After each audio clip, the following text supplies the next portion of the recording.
Good evening, Nye Democrats. So great to be back here with all of you. And first, I want to thank Marla for that overly generous introduction and for her sharing her story of perseverance and believing in yourself to be the great leader that you are today. We are so proud of you and the tremendous leadership that you provide, not only to our state party, but in so many other ways in our community. I also want to recognize Kimmy as well for those remarks. After thinking about it, I was like, how am I going to weave in getting a ticket to the Grand Cayman Islands into my remarks? But she did a great job of explaining that it's all about not judging people off of those first impressions, but really understanding who we are as individuals first and foremost. So thank you for that great reminder tonight. To the chair here, Kelly Fitzpatrick, congratulations on another wonderful event. To the first vice chair, Janice Saunders. And the second vice chair, Bonnie Brown. Secretary, Diane Brooks. And treasurer, Jeannie Okawa.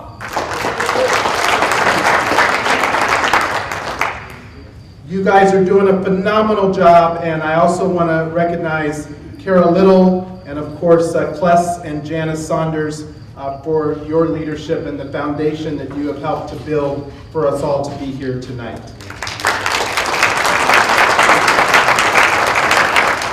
And got to give a shout out to Chris, my former Clark County chairman, for always being there and continuing to stay involved even though his tenure as chair is over. Great to see you, Chris. To a phenomenal assemblywoman, Danielle Monroe, who is the assistant majority floor leader and the first African-American woman to receive that high distinction of leadership in the assembly. She's the highest ranking African-American woman to serve in leadership.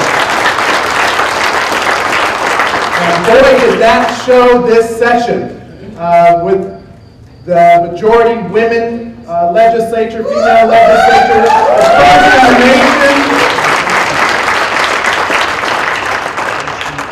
And with a governor for the first time in nearly 20 years that you all made happen. Those are the types of achievements that have helped set us on a course to do all the great things that are being done for this state. And I have said it once, I'll say it again, I believe that this last legislative session was the most productive, the most progressive, and the most historic legislative session in our state's history. And I want to commend all of our legislators for their leadership and service. I just got done doing a visit to a portion of my district. As many of you know, our district is 52,000 square miles. It covers half of the state geographically. It's one of the most diverse districts in the country, both demographically as well as geographically. And I am so honored to serve this district and to be here with all of you. This morning I was in Ely, and along with my team, along with Asha Jones, my chief of staff who was with me today, we had other team members that were with us over the last couple of days. We traveled, I think, over 600 miles in the last couple of days, but we wanted to be here with all of you to celebrate tonight, to celebrate the success and our wins, and to plan for the work ahead in 2020. And I couldn't think of a better place to do that than with all of you in Pahrump. Before I came over here tonight, I visited Encompass Assisted Living here in Pahrump, and I met a woman, her name is Kelly, and I was able to be invited into her home. Kelly had a stroke in April of this year and has been going through physical therapy and treatment since that time. And I was asked to come by to see her during her physical therapy session and to see firsthand what it means to protect healthcare in this country. Kelly is relying on Medicare for the care that she needs. And under the Trump administration budget, they want to make an 8% cut to assisted living programs and in-home care. And Kelly reminded me today of how important it is that elections have consequences and who we elect to office matters. And so I want to start my remarks by talking about Kelly, because she moved me today and reminded me of how important the work that we are doing is really all about. And it hit me on another level because my own grandmother had a stroke when I was 9 weeks old.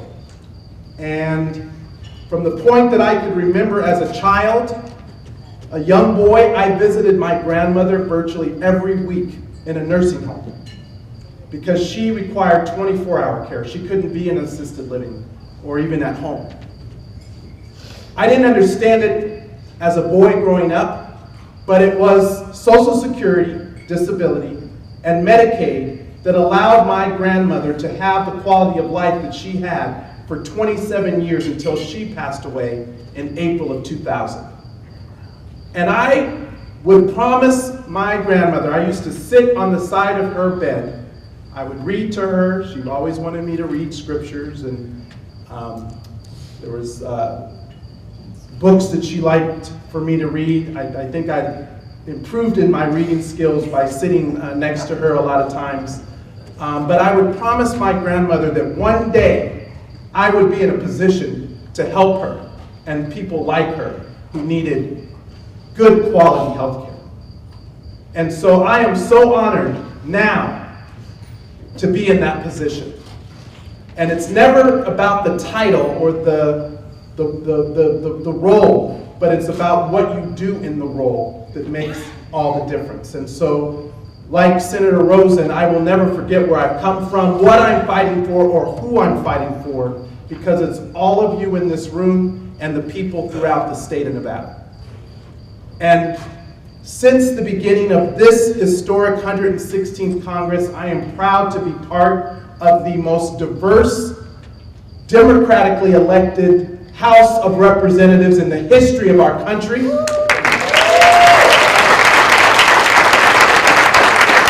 We have over 100 women serving in the House of Representatives, Democratic women, 95 Democratic women. More people of color serving in the House of Representatives than ever before. More individuals from the LGBTQ community than ever before. Our first 2 Muslim women and first 2 Native American women to ever serve in the House of Representatives. And because of that history making that happened in 2018, we're now in control of the House of Representatives. And we understand that this is an important moment in our history. This is an important time for us in the work that we're doing every single day. So from the very first day, our first action was to pass legislation to protect the Affordable Care Act, to intervene on a lawsuit, Texas versus the United States, where Republicans are right now in court trying to take health care away from millions of Americans, take away pre-existing condition coverage. Republicans want to take away health care. Democrats want to expand coverage and provide for more affordable, accessible health care for all Americans. We can debate the different plans that people have, but one thing is central. We believe health care is a universal right, not a privilege.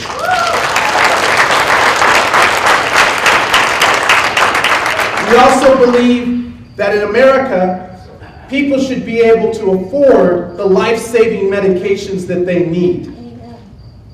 And that far too many people who are rationing their medicine or not taking it at all because they cannot afford it, that is unacceptable, it is un-American, it's wrong, and we are in the process of changing it. I'm proud to have passed a bill that I sponsored, the Spike Act, which is going to hold the pharmaceutical companies accountable for the first time to finally have to disclose all of their costs anytime they increase their prices on consumers. And it's modeled after legislation that was actually passed first here in the Nevada legislature in 2017.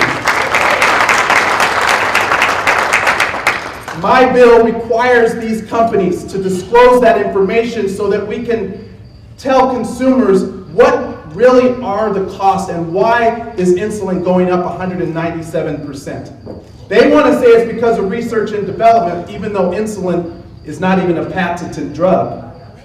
We know it's really marketing and administration, corporate CEO kickback pays and bonuses, as well as buying back their stocks. And so we're finally going to have that information. And so my bill passed unanimously out of the Ways and Means Committee. I worked with a Republican from New York because I knew that in order to get this bill passed, I was going to have to work with my colleagues on the other side. And my bill has a Republican sponsor on the Senate side, and they're actually moving that legislation at the same time. So prescription affordability has been one of my top priorities and will continue to be so. The second thing we are focused on is finally allowing Medicare to be able to directly negotiate for lower cost drugs with the pharmaceutical companies.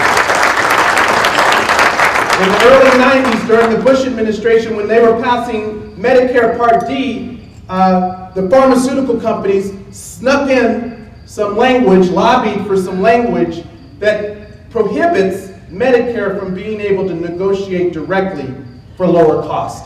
Medicare, which is the biggest market, and we buy more drugs than any other plan, is prohibited from negotiating for lower costs. The VA can do it, and after our legislation is passed, Medicare will be able to do it, and we know that will lower the cost about 40% for all other plans, including private insurance plans.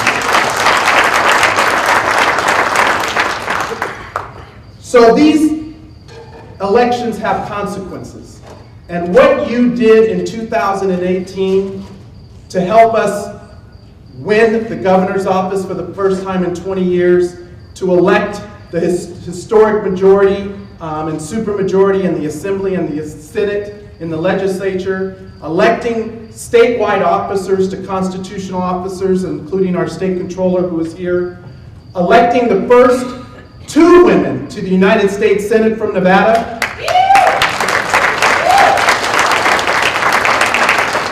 and returning me as your representative to Nevada's 4th District.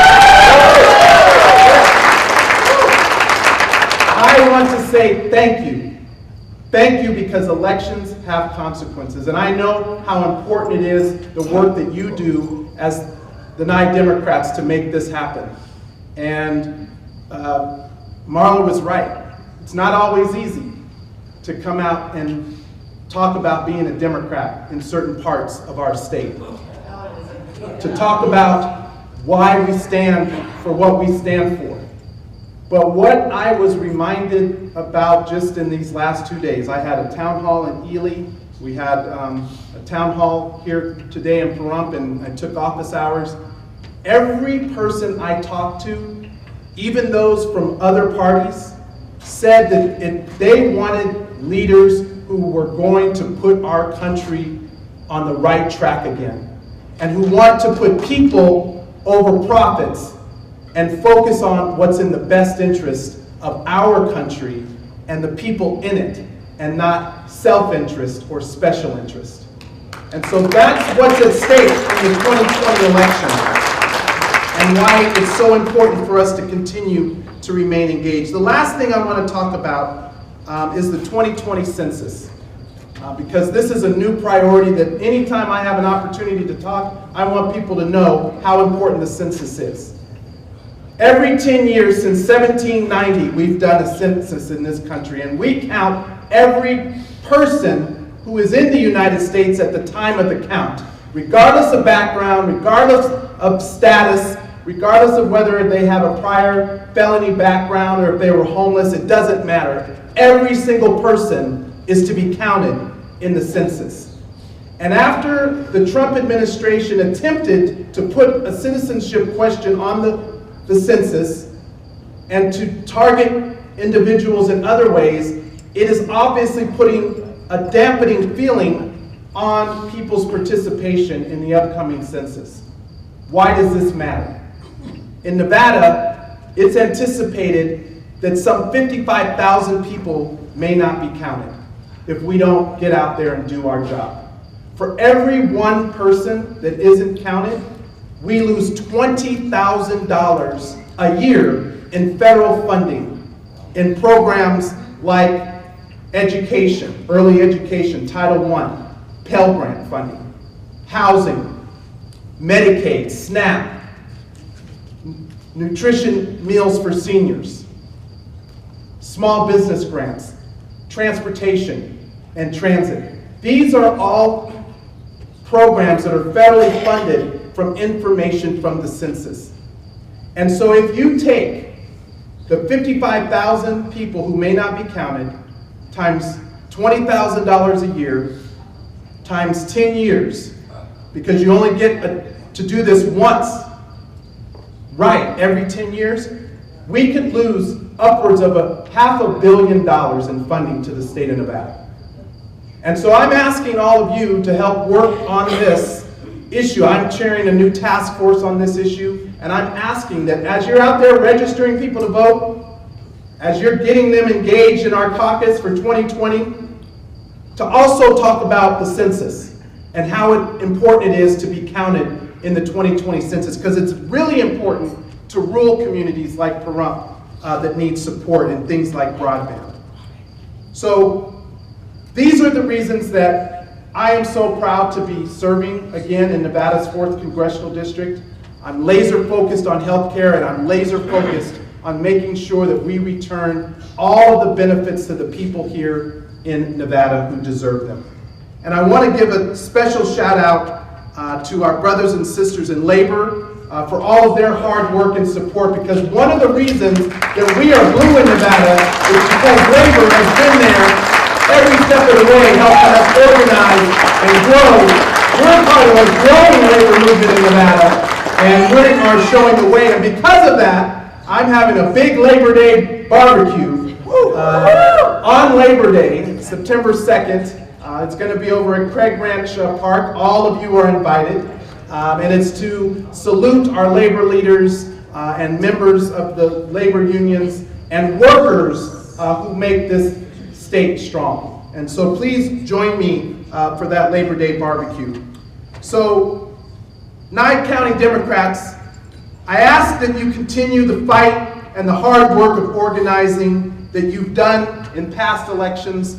Do that this election, because we need it more now than ever. At stake are not only our democratic institutions and values, but it's the well-being of everyday Nevadans like Kelly, who I talked to you about. We need you to help continue this fight. I need you to continue to help this fight so that we can make progress together.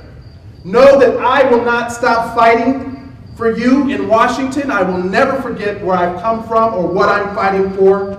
And I know that with all of us working together, we will keep the House, win back the United States Senate, and elect a Democrat to the White House.